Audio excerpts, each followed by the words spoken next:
बिस्मिल्लाहिर्रहमानिर्रहीम अल्हम्दुलिल्लाहि व कफ़ा बिल्लाहि वकीला। हमारा आज का टॉपिक है जी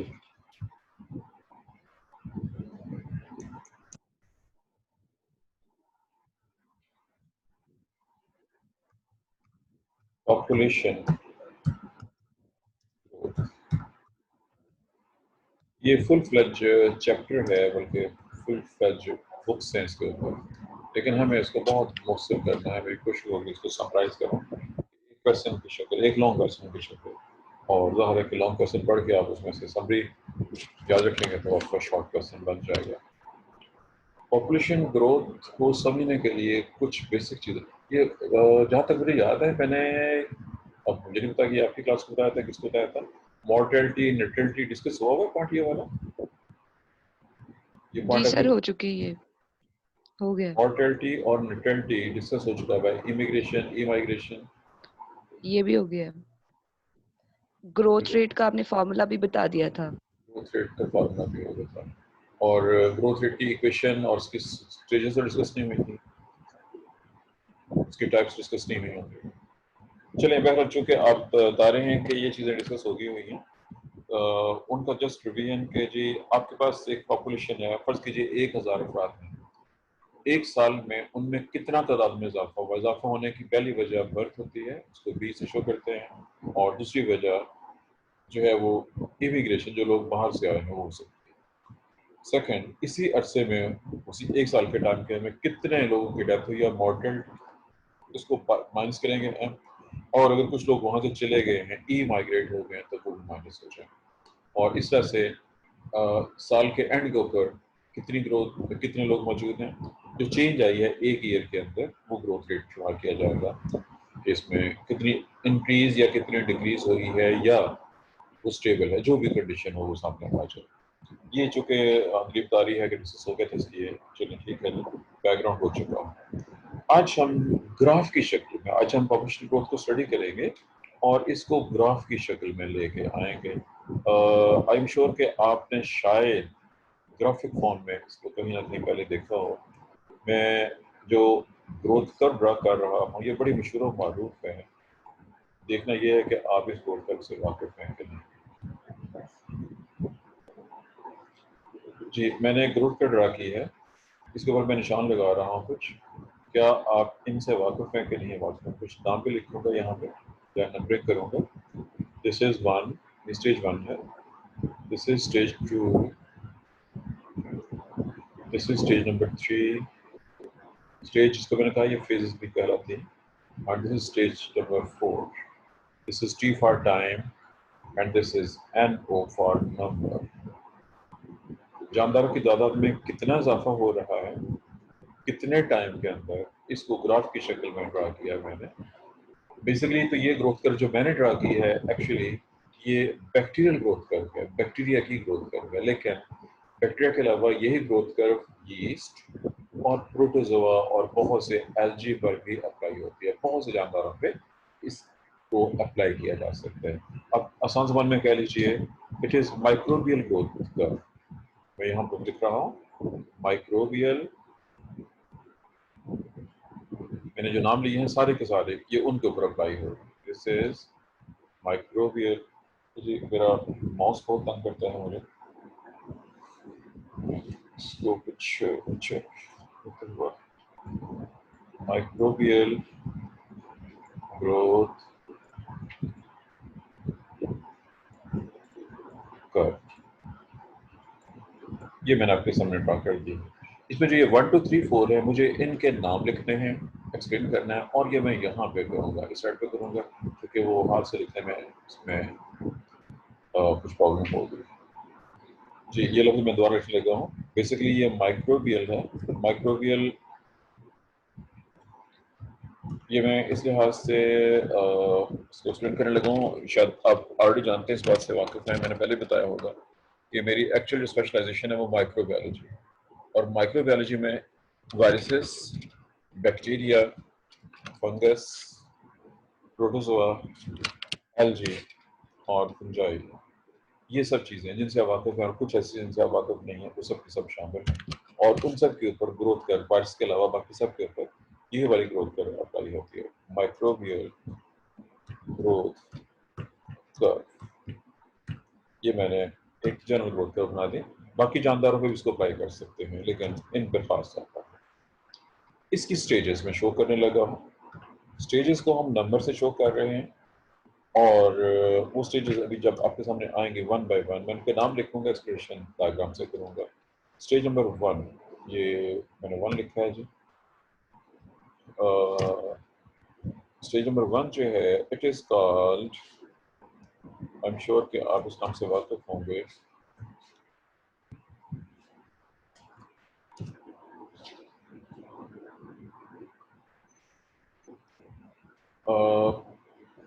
lag phase, log phase, stationary phase, decline phase. ये लफ्ज़ मैंने बोले हैं, क्या आप इन लफ्ज़ों से पहले से वाकिफ हैं या नहीं, ये आपने बताना। जी सर, जी पता है सर, इनको। बिहार में पढ़े हुए जी हैं। सर जी। मैं उन्हीं को एक्सप्लेन कर लगा हूँ जी। नंबर 1 पे है जी lag, LAG lag, lag face, ये नंबर 1 है। एक्सप्रेशन बाद में होनी है, चूँकि मैं पहले बता चुका हूँ कि मुझे इसको वो करना है, एक्सप्लेन करना है। इसके बाद है जी नंबर 2। नंबर 2 को मैं ऐसे शो कर रहा हूँ, उसके मुताबिक है। नंबर 2 वाली है जी log face, LAG log. Log face का दूसरा नाम भी लिखा हूँ साथ ही मैंने, और ये नाम आपके लिए नया हो सकता है, मे भी आपको ये नाम पहले से नाम पड़ा हुआ हो। अगर कभी आपके सामने नाम आ जाएगा तो आपको बताएंगे। Exponential face,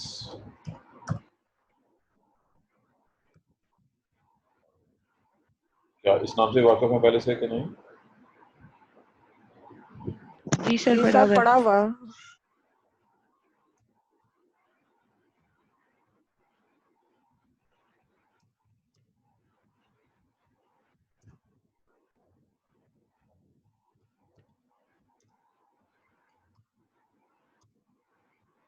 stationary face,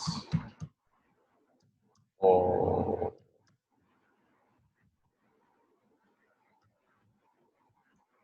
last पे है जी डेक्लाइन फेस। ये एस मॉडल के मैं कोशिश कर रहा हूँ। अब जो फेज के नाम इन चुके लिखती हैं, अब मैं यहाँ से इसको एक्सप्लेन करूँगा। आपने चेक करना है पहले स्टेज नंबर 1 को। This is our stage number 1। Phase number 1 stage number 1 एक ही चीज़ है। फर्स्ट, जैसे कि आप देख रहे हैं यहाँ पे टाइम गुजर रहा है, ये टाइम शो कर रहा है। टाइम गुजरता जा रहा है, तादाद में इजाफा ना होने के बावजूद नंबर सिर्फ जा रहा है। टाइम बढ़ता जा रहा है, लेकिन तादाद में कोई खास इजाफा नहीं हुआ। ये लैग है। लैग का मतलब है पीछे रह जाना, बहुत ही स्लो ग्रोथ है, ना होने के बावजूद ग्रोथ हो रही है। उसकी रीजन बैक्टीरिया, अभी चूंकि हमने शुरू किया है एक बैक्टीरियम से, याद रखिए हमने एक बैक्टीरियम से शुरू किया है, या ऐसे बैक्टीरिया हैं जो क्लोन हैं और एक जैसे हैं, उनसे हम शुरू कर रहे हैं। कुछ टाइम लग रहा है, यहाँ से लेके यहाँ तक इतना टाइम गुजर गया है, तादाद में इजाफा ना होने के बराबर है। हम यहाँ पे आ गए नेक्स्ट। अब टाइम के साथ साथ आप देख रहे हैं कि लाइन बहुत तेजी के साथ ऊपर की तरफ राइज कर गई। स्टेज नंबर 2 शुरू हो गई है लॉग फेज। अब जो लॉग है, आप इस लफ्ज़ से वाकिफ हो गए, लॉग लॉगरिथम को शो करता है। और लॉगरिथम का जो बेसिक असूल है, जो लॉग आप पढ़ते हैं आमतौर पर, आपने लॉग बेसिस पढ़ी होंगी इसकी, लॉग टू द बेस ई और लॉग टू द बेस 10। याद रखिए, जो आमतौर पर लॉग आप यूज़ करते हैं वो लॉग टू द बेस 10 होता है, और उसमें अगर फिगर हो 100 उसका लॉग 10 होगा, फिगर हो 10 तो उसका लॉग 1 होगा, यानी रेशियो 1 और 10 की होती है। शुरू में साइंटिस्ट का ख्याल था कि बैक्टीरिया बहुत तेज़ी से बढ़ रहे हैं, 1 से 10 हो जाते हैं, 10 से 100 हो जाते हैं, 100 से 1000 हो जाते हैं, और इस तरह से ये इजाफा बहुत है। चुनांचे इसको लॉग फेज का नाम दिया गया। ये नाम अब से कम बेश को 100-150 साल पहले दिया गया था। बाद में ये साबित हो गया कि नहीं, 1 से 10 और 10 से 100 बैक्टीरिया नहीं बनते, बल्कि 1 से 2 बनते हैं, 2 से 4 बनते हैं, 4 से 8 बनते हैं, डिवाइड होते हैं। आपने बाइनरी फिशन पढ़ी हुई है, बाइनरी फिशन की वजह से आसान हो रहा है बैक्टीरिया। 1 से 2, 2 से 4, 4 से 8, 8 से 16, 32, 64, 64 से 132, उससे आगे 312, 526 ऑनवर्ड। ये इस तरह से ग्रोथ हो रही है। अब इसमें टाइम थोड़ा है, नहीं टाइम ज़्यादा खर्च नहीं हुआ, तादाद में इजाफा ज़्यादा हो रहा है। अब चूंकि ये लॉगरिथमिक नहीं है, चुनांचे इसका नाम चेंज करके अब इसका नाम नया लफ्ज़ है एक्सपोनेंशियल। इसी ग्रोथ को हम ज्योमेट्रिक ग्रोथ भी कहते हैं, इसी एक्सपोनेंशियल ग्रोथ को हम ज्योमेट्रिक ग्रोथ भी कहते हैं। मैं पहले बता चुका हूँ जी कि जो एट अ टाइम मेरे 2 काम करने मुश्किल होते हैं। मैंने बेसिक लफ्ज़ लिख दिए थे, जो लफ्ज़ मैं बोल रहा हूँ अब लिख नहीं सकता हूँ मैं, चूँकि साथ-साथ बता रहा हूँ कि कहाँ पे किस चीज़ की बात हो रही है। आम लफ्ज़ों को आप नोट कर सकते हैं या दोबारा चाहें तो आप लेक्चर सुन सकते हैं, इंशाल्लाह ये अपलोड हो जाएगा। याद रखिएगा कि ये लॉगरिथमिक नाम था, क्लासिकल नेम है, लेकिन ये दुरुस्त नहीं था, नाम चेंज किया गया, अब इसका नाम है एक्सपोनेंशियल। और ये इजाफा कैसे हो रहा है? 1 से 2, 2 से 4, 4 से 8, 8 से 16। बाइनरी फिक्शन हो रही है, 1 से 2 होते हैं बैक्टीरिया, 2 से 4 होंगे, 100 है तो 200 हो जाएंगे। 4 से बहुत तेजी से इजाफा हो रहा है, इजाफा बहुत तेजी से हो रहा है, यही वजह है कि लाइन ऊपर की तरफ राइज कर रही है। अगर हम सिर्फ यहाँ तक रखें ग्रोथ कर्व को, this is called J shape growth curve. अगर हम सिर्फ यहाँ तक स्टडी करें तो यहाँ तक ये ग्रोथ कर्व जे शेप ग्रोथ कर्व कहलाती है। जे शेप में तस्वीर की बना देता हूँ, ये को पेश ऐसे कह लीजिए, ऐसे कह लें, जो अच्छा नहीं बना दोबारा बना देता हूँ, ये भी ठीक है, ये भी, ये तो पहले तो उसमें माउस जो है बहुत तंग करता है, मैंने सारे के सारे जे शेप्ड कर्व आपको ड्रा कर दिए, ये सारी की सारी असल में जे शेप्ड है। This is J shaped curve. ये वो मैंने जे बनाने की कोशिश की, अलग बात है किस तरह से करना। जे shape growth curve exponential growth को शो कर रही होती है। शुरू में इजाफा ना होने के बराबर होता है, फिर आहिस्ता आहिस्ता ज़्यादा, और फिर यहाँ पे जाके इजाफा बहुत तेज़ी के साथ हो रहा है। ये है जी एक स्पेसिफिक पॉइंट, पॉइंट नंबर 2 हमारा इसके हो गया। अब यहाँ पे आ जाइए, 3 है जी, ये 3 लिखते हुए गड़बड़ हो गई थी, मैं दोबारा लिख देता हूँ। दिस इज स्टेज नंबर 3, इसका नाम है स्टेशनरी फेज। अब यहाँ पे वो चीज़ आपको याद होगा, हमने कल डिस्कस कर चुके हैं, मैं दोबारा याद कर देता हूँ। ह्यूमन टाइम के अंदर जितने बैक्टीरिया पैदा हुए हैं, फर्स्ट कीजिए एक यूनिट टाइम में बैक्टीरिया 1000 पैदा हुए हैं, इसी टाइम में 1000 बैक्टीरिया मर भी गए। जितने पैदा हुए हैं उतने मर भी गए हैं। तो इसके साथ वही हो गया जो नंदे के साथ हुआ था। फिर मेंबर नंदा याद है, भूल चुका है जी? नंदा याद रहा है किसी को?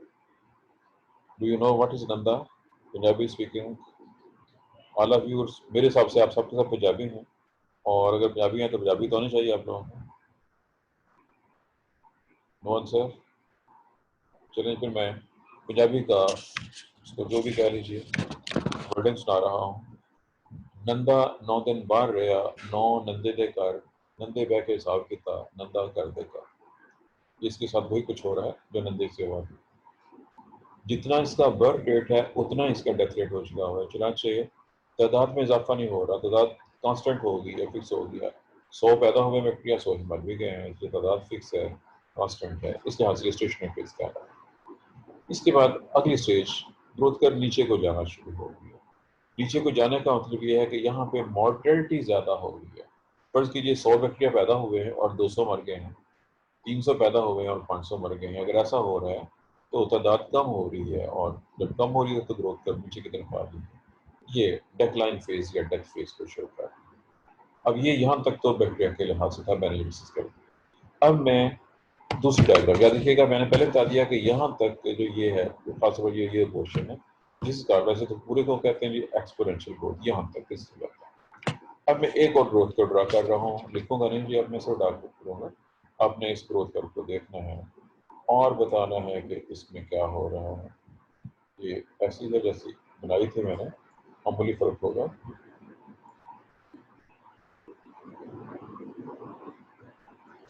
जी, अब मैंने एक और ग्रोथ, ये नंबर 1 पे थी, इसको मैं नंबर 1 कह रहा हूँ, करेक्ट मैं 1 कर देता हूँ। ये मैंने नंबर 2 बनाई। अब ये वाली ग्रोथ कर्व मैंने बनाई है, इसका नाम है एस या सिग्माइड ग्रोथ कर्व। लिख दो नाम यहाँ पे, सिग्माइड। अब समझते हैं सिग्मा या सिग्माइड क्या करते हैं, इसे शो करते हैं, यू अंडरस्टैंड?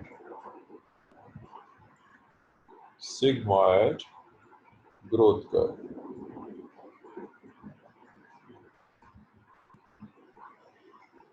इसको आसान ज़बान में कह लीजिए S shaped, it is S shape. आप इसकी शक्ल देख लेंगे तो ये एस नजर आएगा पूरा।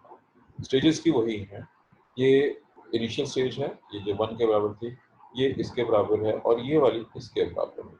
तो इसमें 3 स्टेजेस हैं, 1, 2 और 3। इसमें सिर्फ ये 3 हैं, इसमें चौथे वाले वो बैक्टीरिया के लिहाज से स्पेशल जो यहाँ पे ड्रा नहीं कर रहा जी। इसका एक और नाम भी है, सिग्मॉइड ग्रोथ कर्व का दूसरा नाम भी है, it is called logistic growth curve. It is also called logistic, this is logistic. आगे ग्रोथ कर्व का इसका आगे सेम ग्रोथ कर्व के लिए मैं GC लिख रहा हूँ। अब ये लफ्ज आपके लिए बिल्कुल नया होगा, मेरे ख्याल में आप इस लफ्ज से वाकिफ नहीं होंगे। लॉजिस्टिक ग्रोथ कहीं पढ़ा तो नहीं हो पहले से? किसी ने पढ़ा हो? नो सर पढ़ा हुआ है। पढ़ा होगा, ठीक है। कहाँ पे? सर ये पिछली कॉलेज में लॉजिस्टिक ग्रोथ। जोलॉजी से पहले कहाँ पढ़ी थी आपने? जोलॉजी में? सर यस सर, बायोकेमिस्ट्री के साथ इसका पोर्शन भी था चलो ठीक। पिछले सेमेस्टर। बहर अब चूंकि आपने पढ़ा हुआ तो बहरहाल ये मैंने आपके सामने ड्रा कर दिए। अब मैं यहाँ पे कुछ और ड्रा कर रहा हूँ, ये मैं डॉटेड लाइन में शो कर रहा हूँ। This is the dotted line, और ये डॉटेड लाइन चले ऐसे करिए, इसको के कहते हैं, दिस इज कॉल्ड के। ये को बताएगा ये क्या होता है? यहाँ पे जब के शो किया है ये किसको? सर ये कांस्टेंट लेवल को रिप्रेजेंट करता है, कांस्टेंट लेवल को रिप्रेजेंट कर रहा है ये बाहर आप के। कैरिंग कैपेसिटी है जी, और किसने इसे कहा है? ए से कैरिंग कैपेसिटी किसने कहा है? Environment.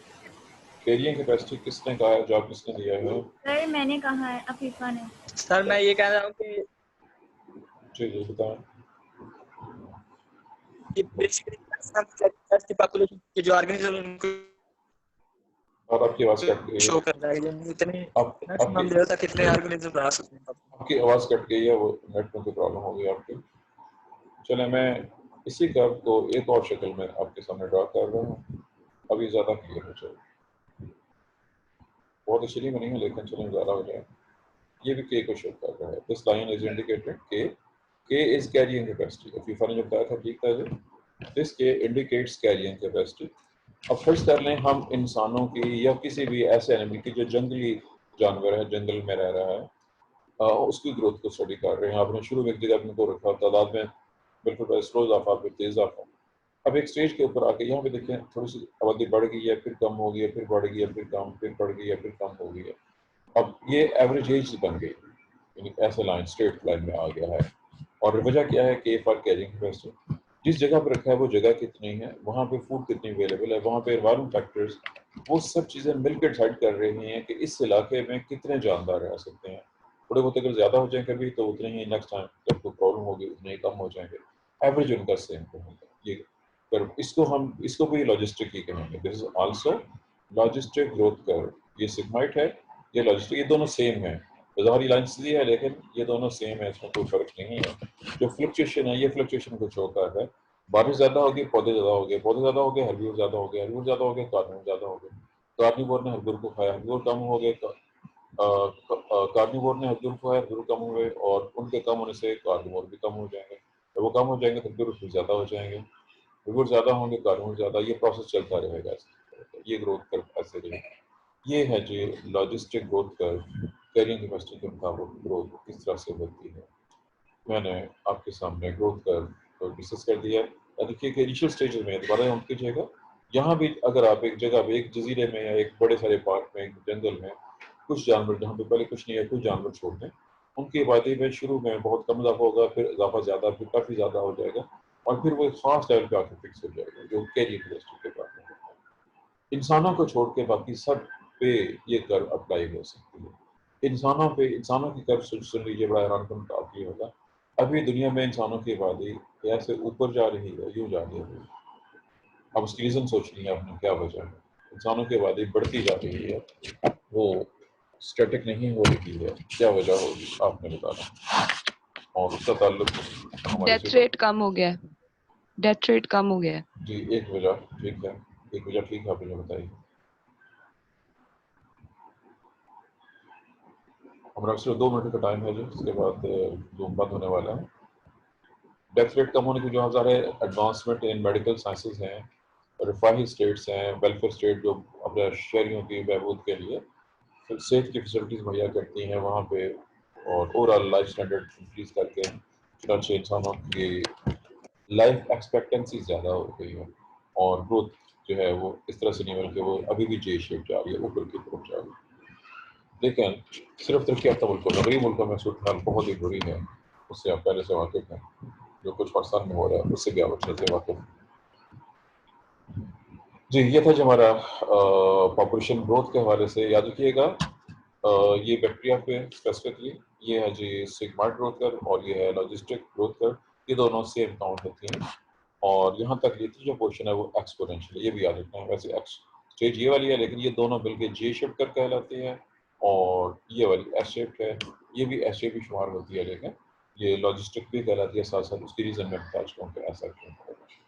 This is all about for today. We have less than 1 minute.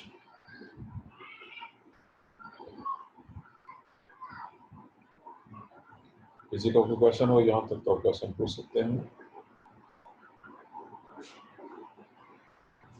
यहाँ तक किसी का कोई क्वेश्चन हो तो आप सवाल पूछ सकते हैं। सही है। जो सिग्माइड ग्रोथ कर्व है जी, इसमें डिक्लाइन फेज क्यों नहीं होता?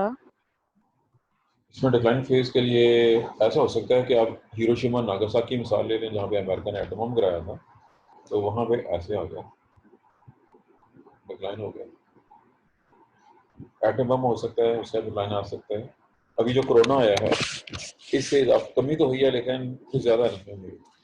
कमी हुई है लेकिन बहुत ज़्यादा कमी नहीं हो सकती है। सबसे ज़्यादा डेथ कहाँ पे हुई है, कितनी हुई है?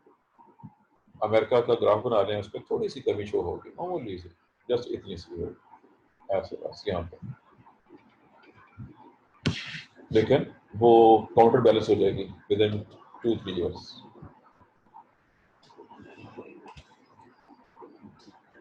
यहाँ पे जो बैक्टीरिया में अदर रीजन होती है, मैंने कहा था, मैंने शुरू में जिक्र कर दिया था कि बैक्टीरिया में इसके अदर रीजन हैं, कैसा क्यों होता है। हमने वो डिस्कस नहीं पूछे कि आपको इसकी जरूरत नहीं है डिटेल में जाना। मैंने खास तौर से माइक्रोन ग्रोथ कर डिस्कस कर दिया था कि ये उनमें एप्लीकेबल है, बाकी जानदारों में ऐसे रहेगा जैसे ये ड्रॉप शो।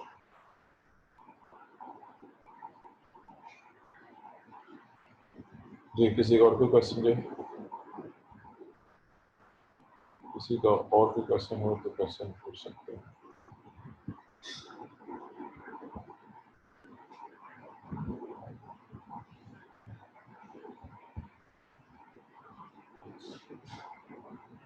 No questions. इससे आगे टॉपिक कौन सा था ग्रोथ कर्व के बाद? कम्युनिटी इकोलॉजी का सारा चैप्टर शुरू हो जाना। चलो,